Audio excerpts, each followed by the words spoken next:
This is your chapter and second again, man. I worked on it this morning, never could get that buzz out of it. So let's just redo it. And David hears of Saul's death. So, first chapter, 2 Samuel, this is Roger Hibbert and his beautiful wife Elizabeth. And here we go. After the death of Saul, when David had returned from striking down the Amalekites, take a note of that, the Amalekites, because that's an Amalekite is going to come and tell him he killed Saul. David remained 2 days in Ziklag, and on the third day, behold, a man came from Saul's camp with his clothes torn and dirt on his head.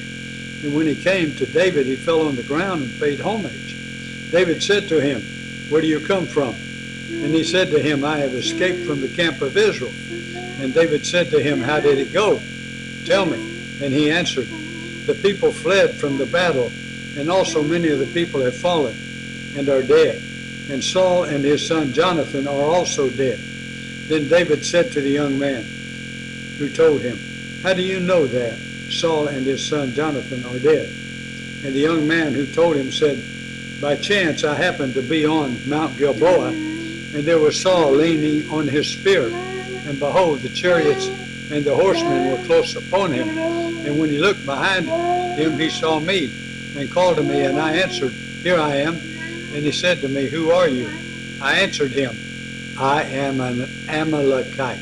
Remember, I told you to be noticing that word. "And he said to me, 'Stand beside me and kill me, for anguish has seized me, and yet my life still lingers.' So I stood beside him and killed him, because I was sure that he could not live after he had fallen. And I took the crown that was on his head and the armlet that was on his arm, and I have brought them here to my Lord." Then David took hold of his clothes and tore them, and so did all the men who were with him. And they mourned and wept and fasted until evening for Saul and for Jonathan his son, and for the people of the Lord and for the house of Israel, because they had fallen by the sword. And David said to the young man who told him, "Where do you come from?" And he answered, "I am the son of a sojourner and Amalekite." And David said to him, "How is it you were not afraid to put out your hand to destroy the Lord's anointed?" Then David called one of the young men and said, "Go, execute him." And he struck him down so that he died. And David said to him, "Your blood be on your own head, for your own mouth has testified against you, saying, 'I have killed the Lord's anointed.'" You know, your own mouth can testify against you. And David lamented with this lamentation over Saul and Jonathan his son. And he said, "It should be taught to the people of Judah. And behold, it is written in the book of Jashar." He said, "Your glory, O Israel, is slain on your high places. How the mighty have fallen. Tell it not in Gath.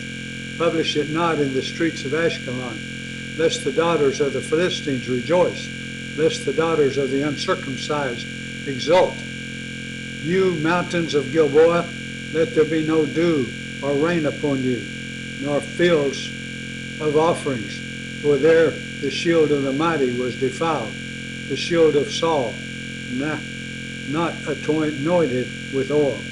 From the blood of the slain, from the fat of the mighty, the bow of Jonathan turned not back, and the sword of Saul returned not empty. Saul and Jonathan, beloved and lovely, in life and in death, they were not divided. They were swifter than eagles. They were stronger than lions. You daughters of Israel, weep over Saul, who clothed you luxuriously in scarlet, who put ornaments of gold on your apparel. How the mighty have fallen in the midst of the battle. Jonathan lies slain on your high places. I am distressed for you, my brother Jonathan. Very pleasant have you been to me. Your love to me was extraordinary, surpassing the love of women. How the mighty have fallen, and the weapons of war perished. And that ends the first chapter.